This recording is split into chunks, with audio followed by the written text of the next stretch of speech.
Yeah, good afternoon, ladies and gentlemen. Thank you for coming to the JiCable 23 session E2, which is called the Decision Adaptation to deal with new operating conditions. We have 6 presentations for you prepared, and the authors are all here in the room.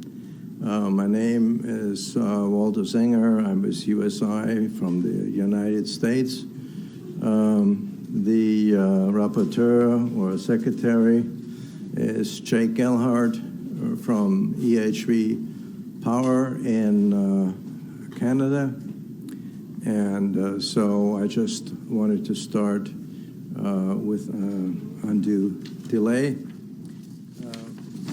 Okay, so the next presentation will be given by Rusty Bascom, and the title of the presentation is called Consideration of Shallow Underground Transmission Cable Installation for Use in Remote Locations Affected by Wildfires. It's a big topic in North America and probably also in other parts of the world.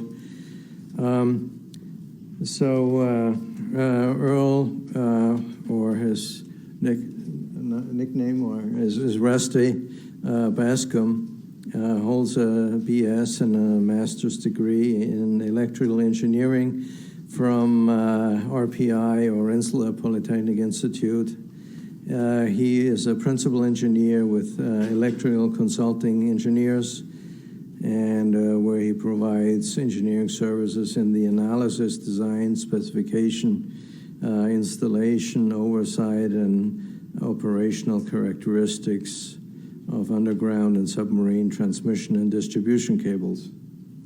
And Rusty is a senior member of IEEE, Power and Energy Society. He's a past chair of the ICC, a SIGRE national member. He's the current national representative to Study Committee B1. He's a member of TAG and a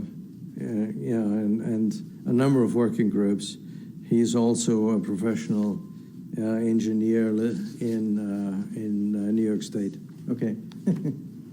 Thanks, Rusty.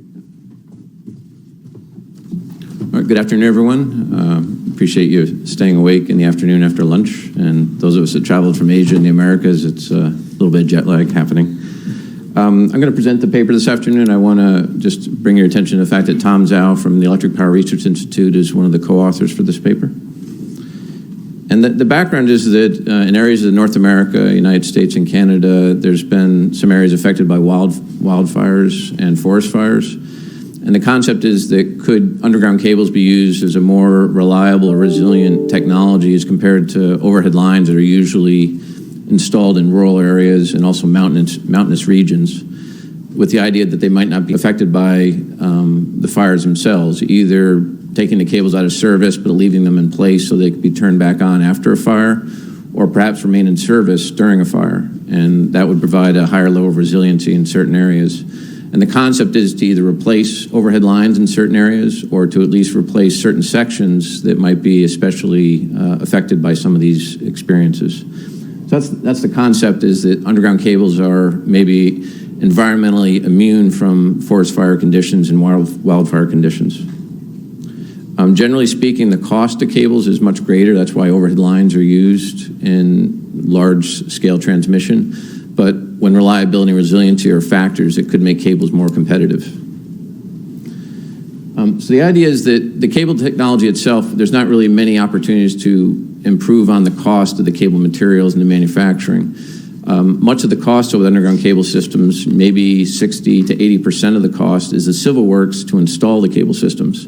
And so if you could make the civil work in some of these remote areas more viable, more economically competitive, it might allow that the cable technology could be used. And the ideas are to make the trenches shallower, perhaps optimize the way the cables are installed, and use technologies that could be used in these remote areas to install the cables.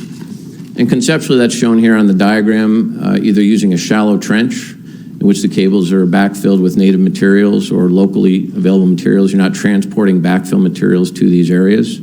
Or to create a berm, where you basically lay the cables almost on the surface and then backfill with materials nearby to provide that mechanical and thermal protection to the cables in these environments if they were affected by a wildfire or forest fire. And so that's the concept that really we're trying to implement or consider for implementation. Also, many times cables are used in urban areas where restoring the surface conditions, repaving roads is a high cost. And in some of these rural areas, we're not required to do that because it's forested regions or grass areas. So it's basically just mechanically stabilizing the materials and allowing those cables to operate in some of these extreme remote locations. Just like with the buried cables in urban areas, the concept is to either install the cables directly buried or to put them in conduits. There are advantages to both, the same types of advantages and disadvantages you see with typical urban installations. With direct burial, there's an opportunity to install the cables probably at a lower cost and maybe with better ampacity because there's fewer thermal barriers to the heat escaping from the cables. And so that expedites the installation and also makes the cost more competitive. The civil work and the electrical work have to happen together because you're installing the cable as well as creating the trench and backfilling the trench at the same time. So that is a factor in these installation considerations. There is a disadvantage that they may be less mechanically protected, especially from dig-ins, but in some of these remote areas, you're not as likely to encounter those dig-in situations like you might in an urban setting where there's other utilities buried in the same corridor with the cable systems. The alternative is to use conduit installations. The conduit itself provides mechanical protection. It does allow that the civil work and the electrical installation work happen separately. It may provide for an opportunity to install or replace cables in the future more economically if you want to upgrade the cables. It may also expedite fault location in that you might be localizing the fault to a pulling section and replacing that entire section rather than trying to find the exact location where a cable has failed, which would be the case if the cable is directly buried. So there's advantages and disadvantages. Obviously, a conduit system is higher cost, so that is a factor in making it perhaps less competitive to a direct buried alternative. And here, in the remote installation settings, we need to think about what installation techniques might be used. Trenching in some of these areas using a chain-driven or wheel trencher to create the trench and putting the cables into the trench.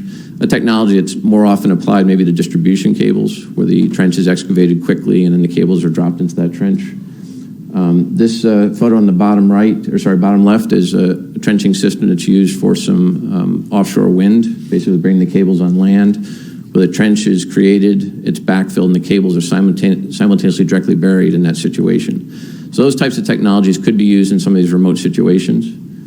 Conceptually, on the right, we're showing basically a remote area where the surface is just graded to remove major obstacles.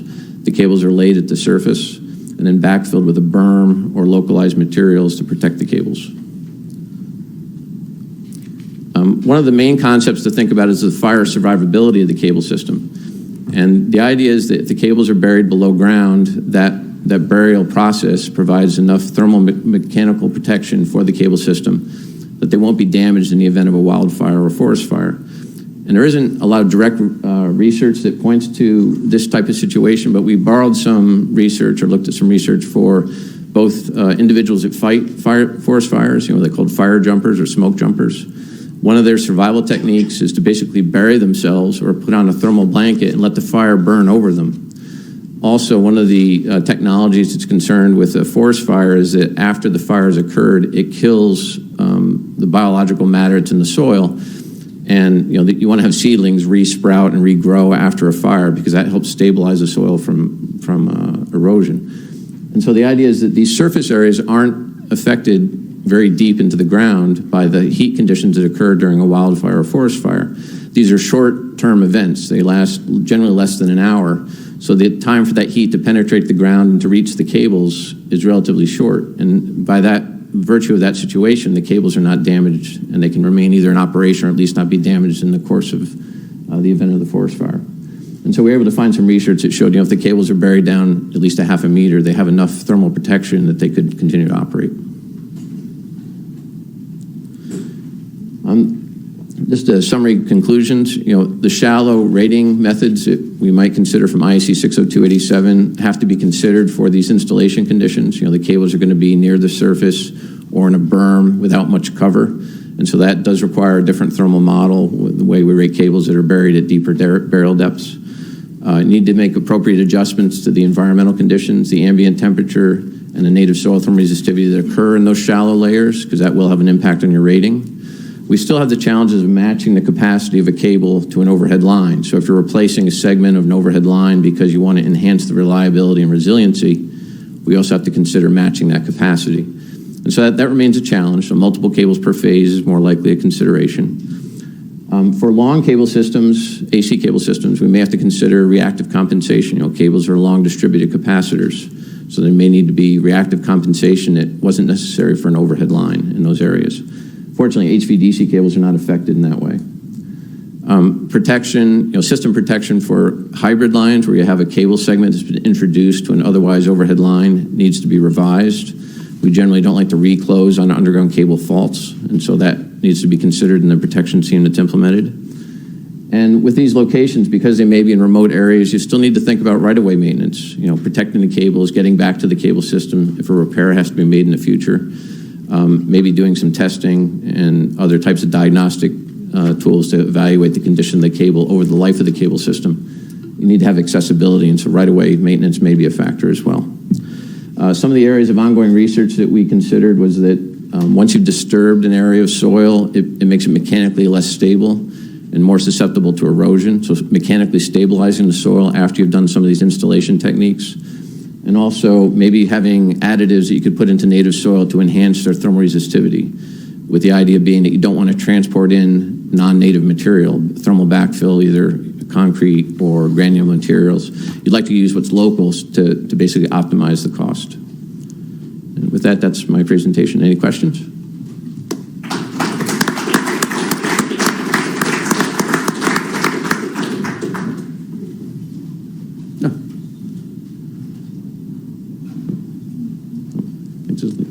Oh, sorry, we'll work our way back.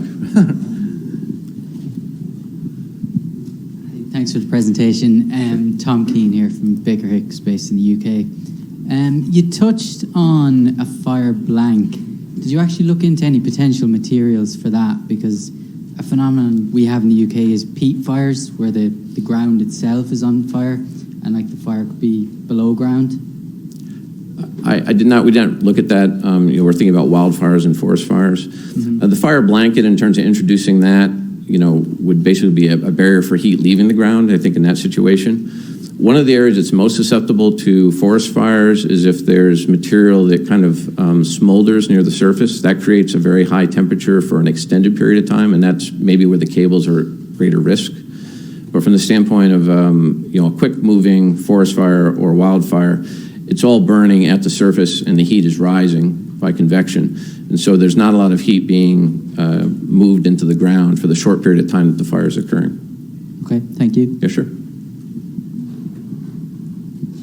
Thank you for the interesting presentation. I have a question. Have you considered the electromagnetic field emissions in your analysis? Thank you. We did not specifically consider that. Generally speaking, because the phase conductors are closer together, magnetic fields from cable systems are lower than a comparable overhead line.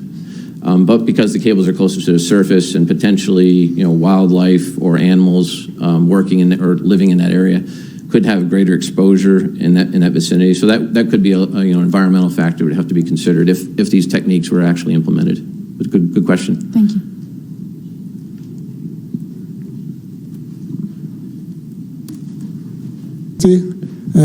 For underground cables, eventually you have to get out of the ground and have a terminal overhead to underground. So would you put fire protection against the fire itself in the terminal stations? Because you cannot either replace the whole line or replace a portion and then have protection for that. Yeah, that's a good question. Obviously, where the cables come out of the ground, they are susceptible to whatever's occurring in that area. So ideally, you might want to locate the transition points in areas that are less affected, and what that means from the standpoint of a particular installation would have to be evaluated. But good question. How would you select the portion that you have to put underground? Because fire is probabilistic thing. You know, it could happen anywhere. Lightning hits the dry trees and the fire starts and it propagates and so on. How would you select the portion? Is it by history that we always had fire in this area, so we replace it here, or just?